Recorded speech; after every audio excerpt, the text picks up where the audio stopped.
చాలామంది గురువుని మోసం చేసి ఎదిగినటువంటి వ్యక్తుల్ని మనము తరచుగా సమాజంలో అనేకమైన ప్రాంతాల్లో చూస్తూ ఉంటాం. కానీ గురువు యొక్క కుటుంబం కట్టబడాలని కష్టపడ్డాడు ఎలియాజరు. అసలు ఎలియాజరుతో అబ్రహాం చేసుకున్నటువంటి నిబంధన ఏంటి? కనాన్లో నివసిస్తూ తన సొంత వారైనటువంటి నాహోరు ప్రాంతానికి వెళ్ళి తన కుమారుడైన ఇస్సాకుకు అమ్మాయిని చూడమని ఎందుకు కోరాడు? అసలు ఏమని అబ్రహాము ఎలియాజరు తోటి ప్రమాణం చేయించుకున్నాడు? ఈ విషయాల్ని ఈ వీడియోలో ఈరోజు మనం ఈ యొక్క బైబుల్ నాలెడ్జ్ ఎపిసోడ్ 32లో చూసేద్దామా?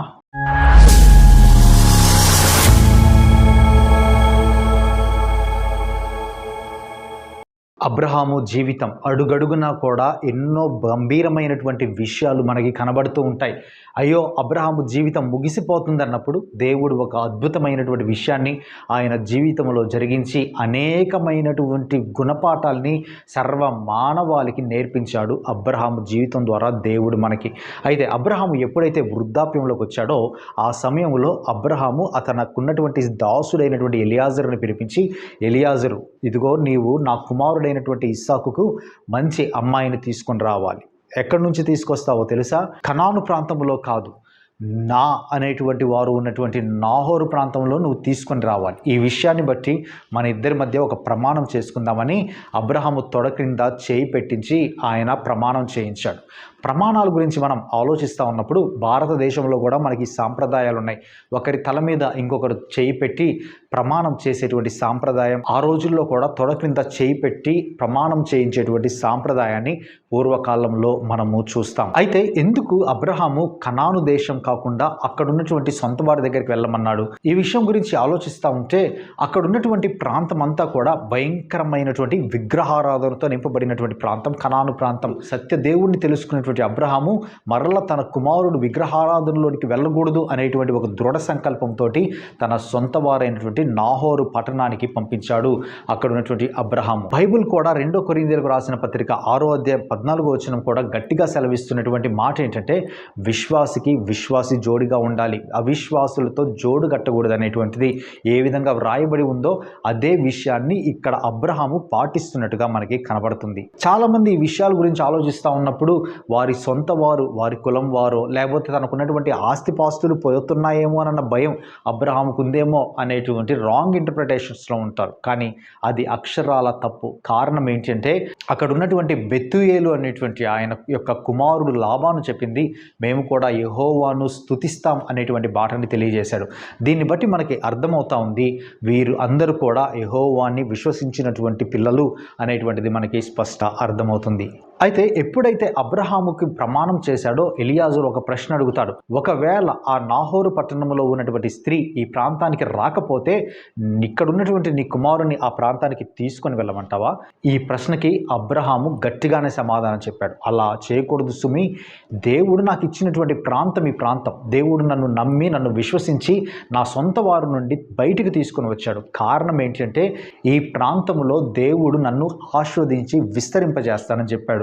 ఇటువంటి ప్రాంతాన్ని నీవు విడిచిపెట్టకూడదు. అవసరమైతే అక్కడ ఉన్నటువంటి వారినైనా విడిచిపెట్టు, కానీ ఈ ప్రాంతాన్ని మటుకు విడిచిపెట్టకూడదు అనేటువంటి మాటని చాలా గట్టిగానే తెలియజేశాడు. నిజంగా అబ్రహాము యొక్క విధేయతని, అబ్రహాము మీద దేవుడు ఉంచుకున్నటువంటి నమ్మకాన్ని అబ్రహాము తరతరాలకి కొనసాగించాడు తప్ప అబ్రహాము ఎక్కడ కూడా తన యొక్క వ్యక్తిగత స్వార్థం కోసం ఆలోచించలేదని మనకి స్పష్టంగా అర్థమవుతుంది. సరే, ఈ ప్రమాణం అయిపోయిన వెంటనే అక్కడ ఉన్నటువంటి ఎలియాజరు 10 ఒంటెల్ని తీసుకొని అనేకమైనటువంటి వస్తువుల్ని తీసుకొని ప్రయాణమై వెళ్తాడు. దగ్గర దగ్గర 250 మైళ్ళ ప్రయాణం చేసినట్లుగా మనకి అక్కడ తెలియజేస్తూ ఉన్నారు. ఎప్పుడైతే వారు ఆ యొక్క నాహోరు పట్టణంలోనికి చెల్లారో ఆ నాహోరు పట్టణం దగ్గర ఒక బావి ఉంది. ఆ ఊరి బయట ఉన్నటువంటి బావి దగ్గర కూర్చొని ఆయన సేదతీరుతూ ప్రార్థన చేయడం మొదలు పెడతాడు. దేవా, నా యజమాని అయినటువంటి అబ్రహాము ఎడల నీవు దయ చూయించి నీవు సరైనటువంటి అమ్మాయిని నాకు చూయించు అని ప్రార్థన చేయడం మనం అక్కడ చూస్తాం. వాస్తవానికి ఎలియాజరు ఆ ప్రాంతంలో నిల్చొని ఆలోచిస్తున్నటువంటి విషయాలు కొన్నిసార్లు అనుకుంటా ఉన్నప్పుడు ఖచ్చితంగా ఐజాక్ యొక్క గుణ లక్షణాల గురించి ఆలోచిస్తాడు. ఇస్సాకు ఎటువంటి వ్యక్తి అయితే తనకి సరిపోతారు, ఎటువంటి గుణ లక్షణాలు ఉండాలి అనేటువంటి ఒక్కొక్క విషయాన్ని ఆయన కూలంకషంగా ఆలోచించుకుంటా ఉన్నాడు. ఆ సమయంలో ఎదురుపడింది రిబ్కా. అక్కడ ఉన్నటువంటి బావి దగ్గర నీళ్ళను చదువుకోవడానికి వచ్చినప్పుడు అక్కడ ఉన్నటువంటి ఎలియాజరు దాహమును కడిగినప్పుడు ఖచ్చితంగా దాహం తీర్చింది. అంత మాత్రమే కాదు, తన యొక్క ఒంటెలకి అడగకుండానే నీళ్ళు ఇచ్చేసింది. ఇవి చూసి సంతోషించినటువంటి ఆయన తనకి ఒక బంగారు ముక్కు పుడకని ఇచ్చాడు. వాటితో పాటు 2 బంగారు కడియాలని ఆవిడ చేతికి ధరించి వెంటనే నీవు ఎవరు, నీ వంశస్థులు ఎవరని చెప్పినప్పుడు ఆవిడ చెప్పినటువంటి మాటల్ని బట్టి దేవుణ్ణి స్తుతించాడు. నిజంగా దేవుని యొక్క చిత్తము, దేవుని యొక్క కార్యాలు జరుగుతూ ఉన్నప్పుడు కార్యము జరుగుతున్నటువంటి మధ్యలోనే దేవుణ్ణి స్తుతించడం అనేటువంటిది ఇక్కడ ఎలియాజరు జీవితం ద్వారా మనము చూడగలం. అయితే అక్కడ రిబ్కా చెప్పినటువంటి విషయాన్ని బట్టి మీ ఇంట్లో నేను భోజనం చేయొచ్చా, మీ ఇంట్లో ఈ రాత్రికి నేను సేద తీరొచ్చా అని చెప్పినప్పుడు ఖచ్చితంగా అని చెప్పి తీసుకొని వెళ్ళడం, ఆ ప్రాంతంలో ఉన్నటువంటి ఆ యొక్క బెతూయేలు ఇంటికి తీసుకొని వెళ్ళినప్పుడు లాబాను వచ్చి రిసీవ్ చేసుకోవడం, అక్కడ ఉన్నటువంటి పరిస్థితులన్నీ అక్కడ గమనిస్తూ ఆయన భోజనానికి కూర్చున్నప్పుడు వెంటనే ఆయన చెప్పినటువంటి మాట, నేను భోజనం చేయను కానీ నేను వచ్చినటువంటి పని అని అబ్రహాము యొక్క ఘనతని ఎంతో స్పష్టంగా తెలియజేస్తాడు. అబ్రహాము ఎంతగా ఆశీర్వదింపబడ్డాడు, అబ్రహాముని దేవుడు వృద్ధాప్యములో ఏ విధంగా జ్ఞాపకం చేసుకున్నాడు, అబ్రహాముకి ఏ విధంగా అక్కడ ఉన్నటువంటి ప్రాంతాలన్నిటినీ రాజులకు సమానంగా ఐశ్వర్యాన్ని, అంతస్తుని, కావలసినటువంటి ప్రతి ఈవిని సమకూర్చాడనేటువంటి విషయాల్ని తెలియజేస్తాడు. దాంతో వాళ్ళకి అర్థమైపోతుంది అబ్రహాము పంపించినటువంటి దాసుడే ఇతను అనేటువంటిది అర్థమైపోయిన తర్వాత ఆయన అసలు విషయాన్ని చెప్పేస్తాడు. తన కుమారుడైనటువంటి ఇస్సాకుకి అక్కడ ఆయనకి ఒక స్త్రీ కావాలి వివాహం ఆడడానికి. బంధువుల్ని కలిసినప్పుడు అక్కడ ఉన్నటువంటి ఆ లాబాను చెప్పినటువంటి మాట, రిబ్కా వాళ్ళ అన్న చెప్పాడు మేము కూడా యెహోవాను స్తుతిస్తామని చెప్పినప్పుడు ఆయన ఇంకా సంతోషించినట్లుగా మనం చూస్తాం. వెంటనే అక్కడ ఉన్నటువంటి 12 గ్రాముల ఆ యొక్క బంగారాన్ని వారికి గిఫ్ట్గా ఇస్తాడు. అప్పుడు ఆయన చెప్పినటువంటి మాట, రేపు ఉదయాన్నే ప్రయాణమై వెళ్ళాలి మనం అని చెప్పినప్పుడు వారు చెప్పినటువంటి మాటకి వారు పూర్ణ అంగీకారంతో అది మాకేముంది రిబ్కా ఇష్టం అని చెప్తారు. రిబ్కా కూడా సంతోషంగా సమ్మతించడం ద్వారా అక్కడ ఉన్నటువంటి ఎలియాజరు కూడా సంతోషిస్తారు. ఈ మాటలు మనం చూస్తూ ఉన్నప్పుడు అక్కడ ఆ ఇంట్లో కుటుంబ వాతావరణంలో ఒక సంతోషకరమైనటువంటి వాతావరణం. కానీ వారి తల్లిదండ్రులు అడిగినటువంటి మాట 10 రోజులు ఉండాలి అని. కానీ అక్కడ ఎలియాజరు చెప్పాడు లేదు రేపు ఉదయమే నేను వెళ్ళాలి అని. నిజంగా ఎలియాజరు ఎంత భారము కలిగినటువంటి వ్యక్తి. ఒక పక్క ఎలియాజరు ప్రమాణం జ్ఞాపకం చేసుకుంటా ఉన్నాడు, రెండోది దారి పొడవునా ప్రార్థన చేస్తూనే ఉన్నాడు, తర్వాత మూడవది వచ్చిన తర్వాత ఆ ఇంటిలో సరైనటువంటి సమాచారాన్ని అందించడంలో సక్సెస్ అయ్యాడు, నాలుగవది అక్కడ ముసలివాడిగా ఉన్నటువంటి వృద్ధాప్యంలో ఉన్నటువంటి అబ్రహాము తాను వెళ్ళేలోపై మరణిస్తాడేమో అనేటువంటి ఒక భయాందోళన ఆయన హృదయంలో ఎంతగానో కలవర పెడుతున్నటువంటి పరిస్థితులు. వీటన్నిటి గురించి ఆయన ఎలియాజరు ఆలోచిస్తూ ఆయన నేను త్వరగా సెలవు తీసుకోవాలని ఆయన చెప్పినట్లుగా మనం చూస్తాం.